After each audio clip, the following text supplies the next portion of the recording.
Capítulo segundo. Jesucristo siempre joven. Jesús es joven entre los jóvenes para ser ejemplo de los jóvenes y consagrados al Señor.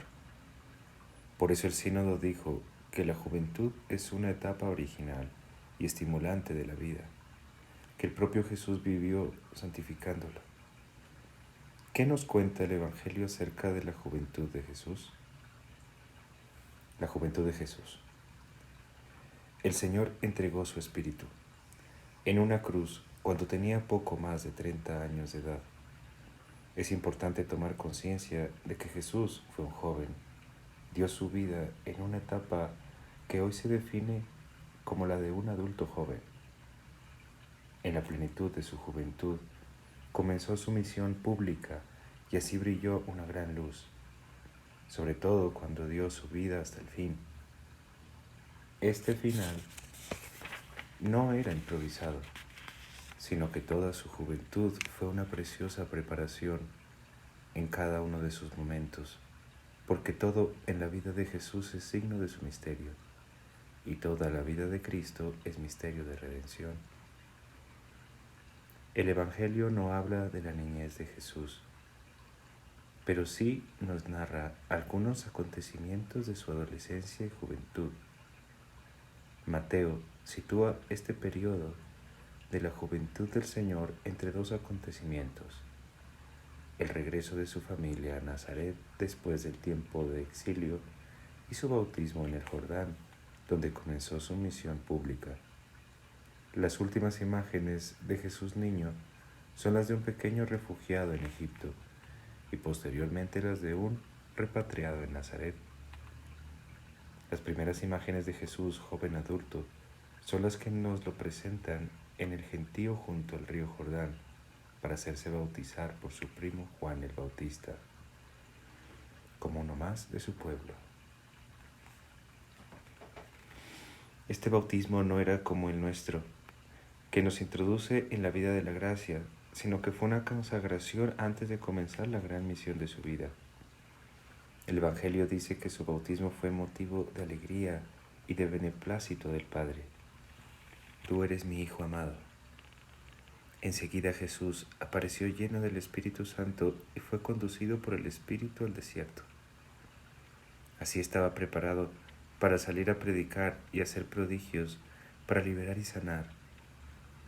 Cada joven, cuando se siente llamado a cumplir una misión en esta tierra, está invitado a reconocer en su interior esas mismas palabras que le dice el Padre Dios: Tú eres mi Hijo amado.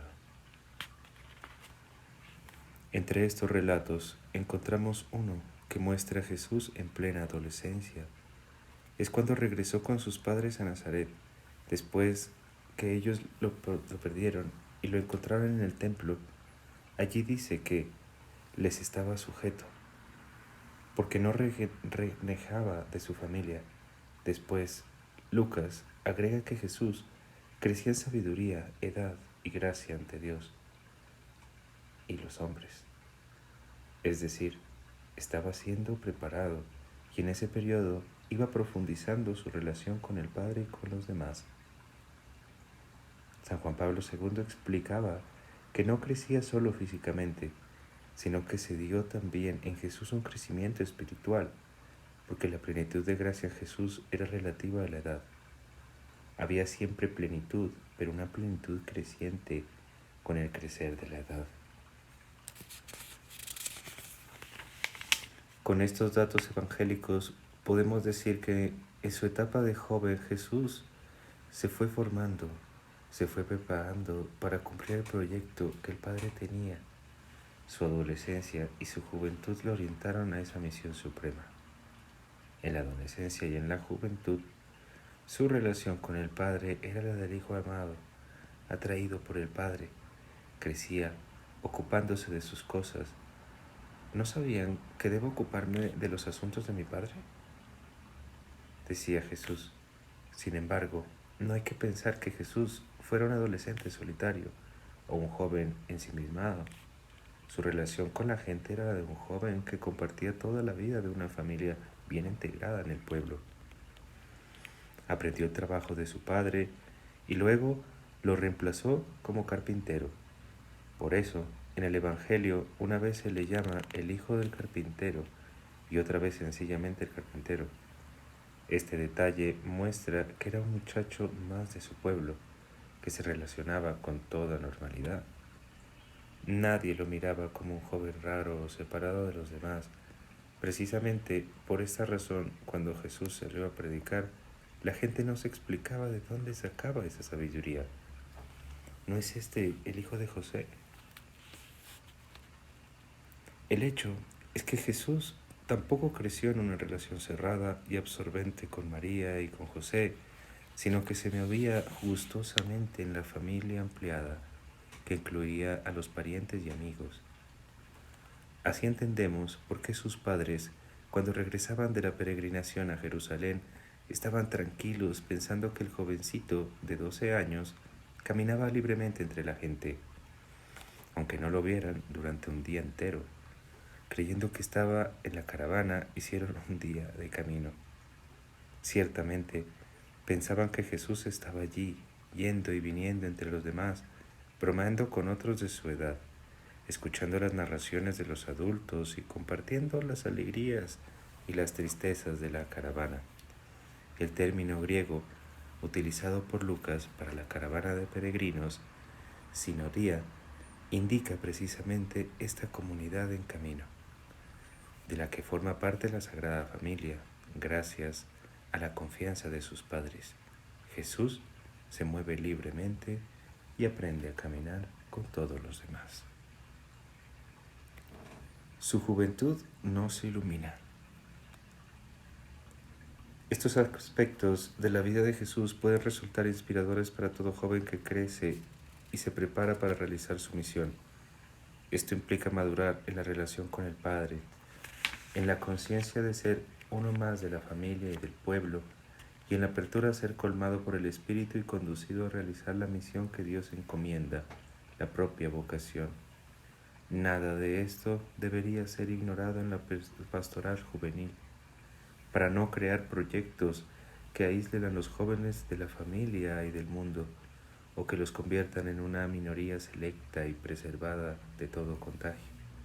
Necesitamos más bien proyectos que los fortalezcan, los acompañen y los lacen al encuentro con los demás, al servicio generoso, a la misión. Jesús no los ilumina a ustedes, jóvenes, desde lejos o desde fuera, sino desde su propia juventud que comparte con ustedes. Es muy importante contemplar a Jesús joven que nos muestra los evangelios, porque Él fue verdaderamente uno de ustedes y en Él se pueden reconocer muchas notas de los corazones jóvenes. Los vemos, por ejemplo, en las siguientes características. Jesús tenía una confianza incondicional en el Padre, cuidó la amistad con sus discípulos e incluso en los momentos críticos permaneció fiel a ellos.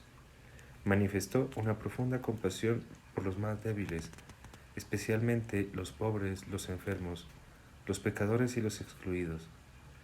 Tuvo la valentía de enfrentarse a las autoridades religiosas y políticas de su tiempo. Vivió la experiencia de sentirse incomprendido y descartado. Sintió miedo del sufrimiento y conoció la fragilidad de la pasión. Dirigió su mirada al futuro, abandonándose en las manos seguras del Padre y a la fuerza del Espíritu. En Jesús todos los jóvenes pueden reconocerse. Por otra parte, Jesús ha resucitado y nos quiere hacer partícipes de la novedad de su resurrección. Él es la verdadera juventud de un mundo envejecido y también es la juventud de un universo que espera con dolores de parto ser revestido con su luz y con su vida. Cerca de Él podemos beber del verdadero manantial que mantiene vivos nuestros sueños, nuestros proyectos, nuestros grandes ideales y que nos lanza al anuncio de la vida que vale la pena. En dos detalles curiosos del Evangelio de Marcos puede advertirse el llamado a la verdadera juventud de los resucitados. Por una parte, en la pasión del Señor aparece un joven temeroso que intentaba seguir a Jesús, pero que huyó desnudo. Un joven que no tuvo la fuerza de arriesgarlo todo por seguir al Señor. En cambio, junto al sepulcro vacío, vemos a un joven vestido con una túnica blanca, que invitaba a perder el temor y anunciaba el gozo de la resurrección.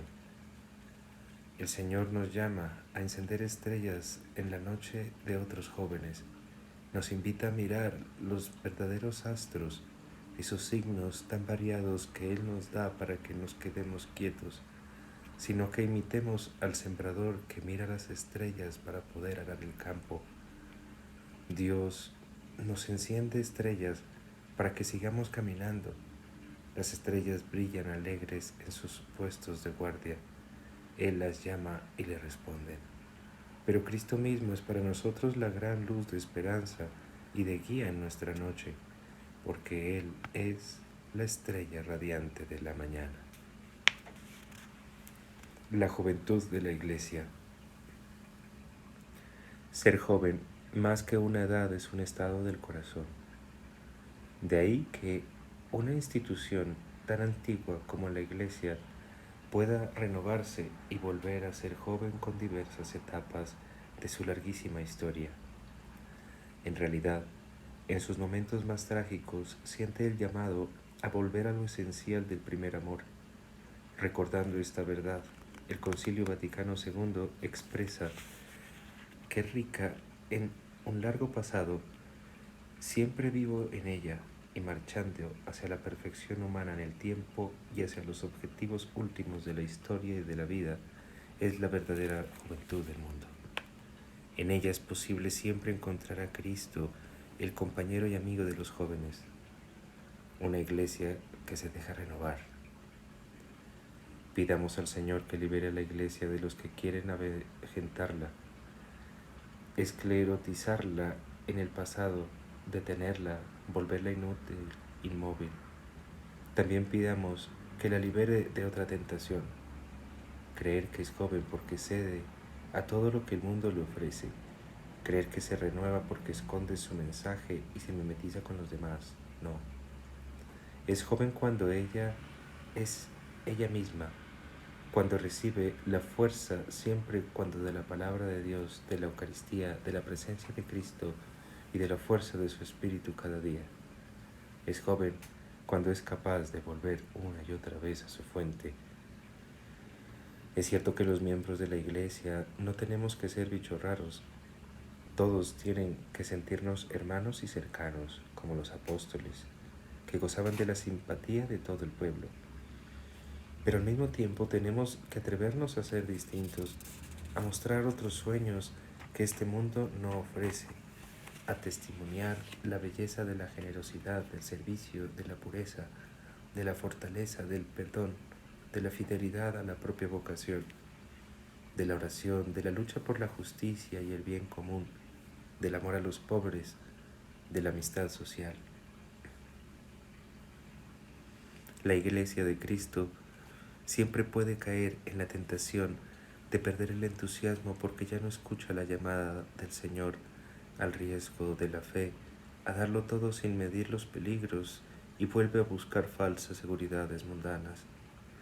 Son precisamente los jóvenes quienes pueden ayudarla a mantenerse joven, a no caer en la corrupción, a no quedarse, a no enorgullecerse, a no convertirse en secta, a ser más pobre y testimonial, a estar cerca de los últimos y descartados, a luchar por la justicia, a dejarse interpelar con humildad. Ellos pueden aportarle a la Iglesia la belleza de la juventud cuando estimulan la capacidad de alegrarse con lo que comienza, de darse sin recompensa, de renovarse y de partir de nuevo para nuevas conquistas. Quienes ya no somos jóvenes necesitamos ocasiones para tener cerca la voz y el estímulo de ellos. Y la cercanía crea las condiciones para que la Iglesia sea un espacio de diálogo y testimonio, de fraternidad que fascine. Nos hace falta crear más espacios donde resuene la voz de los jóvenes. La escucha hace posible un intercambio de dones en un contexto de empatía. Al mismo tiempo, pone las condiciones para un anuncio del Evangelio que llegue verdaderamente al corazón, de modo incisivo y fecundo. Una iglesia atenta a los signos de los tiempos. Para muchos jóvenes, Dios, la religión y la iglesia son palabras vacías.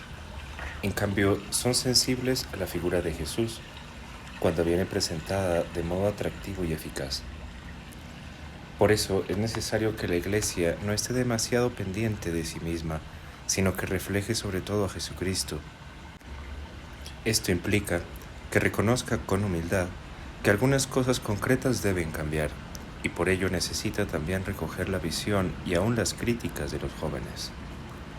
En el sínodo se reconoció que un número consistente de jóvenes, por razones muy distintas, no pide nada a la Iglesia porque no la consideran significativa para su existencia.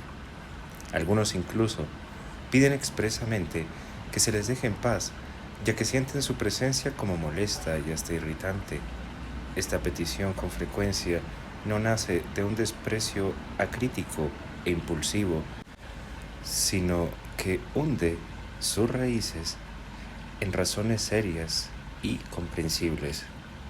Los escándalos sexuales y económicos, la falta de preparación de los ministros ordenados que no saben captar adecuadamente la sensibilidad de los jóvenes, el poco cuidado en la preparación de la homilía y en la explicación de la palabra de Dios, el papel pasivo asignado a los jóvenes dentro de la comunidad cristiana, la dificultad de la Iglesia para dar razón de sus posiciones doctrinales y éticas a la sociedad contemporánea. Si bien hay jóvenes que disfrutan cuando ven una iglesia que se manifiesta humildemente, segura de sus dones y también capaz de ejercer una crítica leal y fraterna, otros jóvenes reclaman una iglesia que escuche más, que no se la pase condenando al mundo. No quieren ver a una iglesia callada y tímida, pero tampoco que esté siempre en guerra por 2 o 3 temas que la obsesionan. Para ser creíble ante los jóvenes, a veces necesita recuperar la humildad y sencillez, para escuchar, reconocer en lo que dicen los demás alguna luz que le ayude a descubrir mejor el Evangelio. Una iglesia a la defensiva que pierde la humildad, que deja de escuchar, que no permite que la cuestionen, pierde la juventud y se convierte en un museo. ¿Cómo podrá acoger de esa manera los sueños de los jóvenes? Aunque tenga la verdad del Evangelio, eso no significa que la haya comprendido plenamente. Más bien, tiene que crecer siempre en la comprensión de ese tesoro inagotable. Por ejemplo, una iglesia demasiado temerosa y estructurada puede ser permanentemente crítica ante todos los discursos sobre la defensa de los derechos de las mujeres y señalar constantemente los riesgos y los posibles errores de esos reclamos. En cambio, una iglesia viva puede reaccionar presentando atención a las legítimas reivindicaciones de las mujeres que piden más justicia e igualdad. Puede recordar la historia y reconocer una larga trama de autoritarismo por parte de los varones, de sometimiento, de diversas formas de esclavitud, de abuso y de violencia machista. Con esta mirada será capaz de hacer suyos estos reclamos de derechos y dará su aporte con convicción para una mayor reciprocidad entre varones y mujeres, aunque no esté de acuerdo con todo lo que propongan algunos grupos feministas. En esta línea, el sínodo quiso renovar el compromiso de la Iglesia contra toda clase de discriminación y violencia sexual. Esa es la reacción de una iglesia que se mantiene joven y que se deja cuestionar e impulsar por la sensibilidad de los jóvenes. María, la muchacha de Nazaret. En el corazón de la iglesia resplandece María. Ella es el gran modelo para una iglesia joven que quiere seguir a Cristo con frescura y docilidad. Cuando era muy joven, recibió el anuncio del ángel y no se privó de hacer preguntas, pero tenía un alma disponible y dijo: aquí está la servidora del Señor. Siempre llama la atención la fuerza del sí de María joven, la fuerza de ese hágase que le dijo al ángel. Fue una cosa distinta a una aceptación pasiva o resignada. Fue algo distinto a un sí, como diciendo, bueno, vamos a probar a ver qué pasa. María no conocía esa expresión, vamos a ver qué pasa. Era decidida, supo de qué se trataba y dijo sí, sin vueltas. Fue algo más, fue algo distinto. Fue el sí de quien quiere comprometerse y el que quiere arriesgar, de quien quiere apostarlo todo, sin más seguridad que la certeza de saber que era portadora de una promesa. Y yo pregunto a cada uno de ustedes, ¿se sienten portadores de una promesa? ¿Qué promesa tengo en el corazón para llevar adelante? María tendría, sin dudas, una misión difícil, pero las dificultades no eran una razón para decir no. Seguro que tendría complicaciones, pero no serían las mismas complicaciones que se producen cuando la cobardía nos paraliza por no tener todo claro o asegurado de antemano. María no compró un seguro de vida. María se la jugó y por eso es fuerte, por eso es una influencer, es la influencer de Dios. El sí y las ganas de servir fueron más fuertes que las dudas y las dificultades. Sin ceder a evasiones ni espejismos, ella supo acompañar el dolor de su hijo, sostenerlo en la mirada, cobijarlo con el corazón, dolor que sufrió pero no la resignó. Fue la mujer fuerte del sí, que sostiene y acompaña, cobija y abraza. Ella es la gran custodia de la esperanza.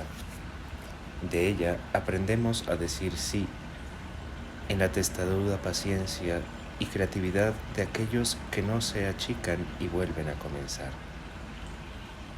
María era la chica de alma grande que se estremecía de alegría, era la jovencita con los ojos iluminados por el Espíritu Santo que contemplaba la vida con fe y guardaba todo en su corazón de muchacha.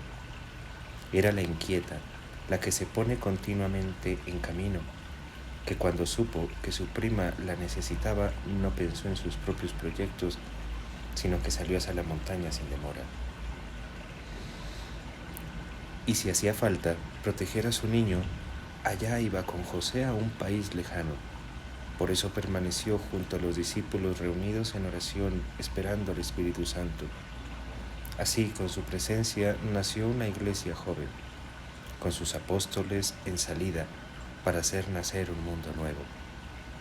Aquella muchacha hoy es la madre que vela por los hijos, estos hijos que caminamos por la vida muchas veces cansados, necesitados, pero queriendo que la luz de la esperanza no se apague.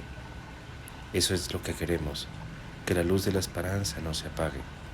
Nuestra madre mira a este pueblo peregrino, pueblo de jóvenes, querido por ella, que la busca haciendo silencio en el corazón, aunque en el camino haya mucho ruido, conversaciones y distracciones.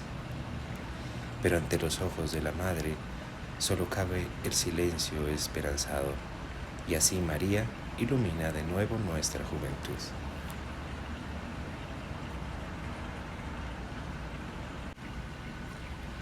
Jóvenes santos. El corazón de la Iglesia también está lleno de jóvenes santos que entregaron su vida por Cristo, muchos de ellos hasta el martirio. Ellos fueron preciosos reflejos de Cristo joven que brillan para estimularnos y para sacarnos de la modorra. El sínodo destacó que muchos jóvenes santos han hecho brillar los rasgos de la edad juvenil en toda su belleza y en su época fueron verdaderos profetas de cambio.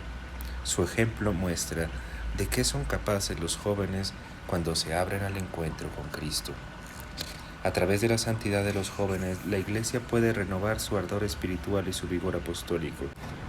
El bálsamo de la santidad, generada por la vida buena de tantos jóvenes, puede curar las heridas de la Iglesia y del mundo, devolviéndonos aquella plenitud del amor al que desde siempre hemos sido llamados. Los jóvenes santos nos animan a volver a nuestro amor primero. Hay santos que no conocieron la vida adulta y nos dejaron el testimonio de otra forma de vivir la juventud.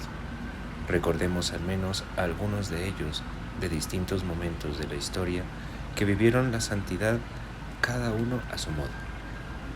En el siglo III, San Sebastián era un joven capitán de la Guardia Pretoriana. Cuentan que hablaba de Cristo por todas partes y trataba de convertir a sus compañeros hasta que le ordenaron renunciar a su fe. Como no aceptó, lanzaron sobre él una lluvia de flechas, pero sobrevivió y siguió anunciando a Cristo sin miedo. Finalmente lo azotaron hasta matarlo. San Francisco de Asís, siendo muy joven y lleno de sueños, escuchó el llamado de Jesús a ser pobre como él, a restaurar la iglesia con su testimonio. Renunció a todo con alegría y es el santo de la fraternidad universal, el hermano de todos, que alaba al Señor por sus criaturas.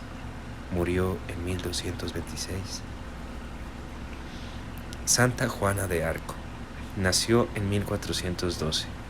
Era una joven campesina que a pesar de su corta edad luchó para defender a Francia de los invasores. Incomprendida por su aspecto y por su forma de vivir la fe, murió en la hoguera. El beato Andrés Puyen era un joven vietnamita del siglo XVII. Era catequista y ayudaba a los misioneros. Fue hecho prisionero por su fe y debido a que no quiso renunciar a ella, fue asesinado. Murió diciendo Jesús.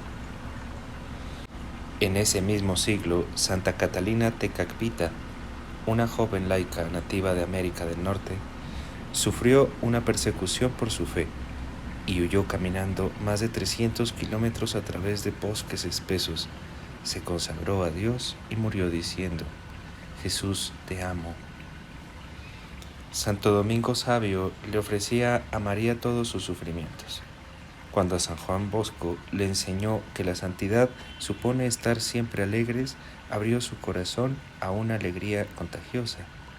Procuraba estar cerca de sus compañeros más marginados y enfermos. Murió en 1857 a los 14 años, diciendo: ¡qué maravilla estoy viendo! Santa Teresa del Niño Jesús nació en 1873. A los 15 años, atravesando muchas dificultades, logró ingresar a un convento carmelita. Vivió el caminito de la confianza total en el amor del Señor y se propuso alimentar con su oración el fuego del amor que mueve a la Iglesia. El beato Sefertino Namuncurá era un joven argentino, hijo de un destacado cacique de los pueblos originarios. Llegó a ser seminarista salesiano. Lleno de deseos de volver a su tribu para llevar a Jesucristo, murió en 1905.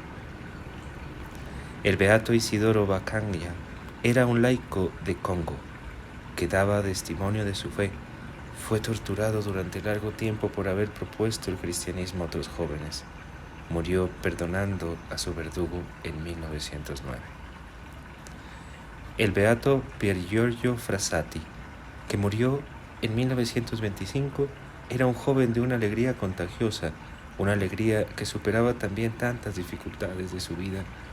Decía que él intentaba retribuir el amor de Jesús que recibía en la comunión, visitando y ayudando a los pobres. El beato Marcel Calo era un joven francés que murió en 1945. En Austria fue encerrado en un campo de concentración donde confortaba en la fe a sus compañeros de cautiverio en medio de duros trabajos. La joven beata Chiara Badano, que murió en 1990, experimentó cómo el dolor puede ser transfigurado por el amor. La clave de su paz y alegría era la plena confianza en el Señor y la aceptación de la enfermedad como misteriosa expresión de su voluntad para su bien y el de los demás. Que ellos, y también muchos jóvenes que quizás desde el silencio y el anonimato vivieron a fondo el Evangelio, intercedan por la Iglesia, para que esté llena de jóvenes alegres, valientes y entregados que regalen al mundo nuevos testimonios de santidad.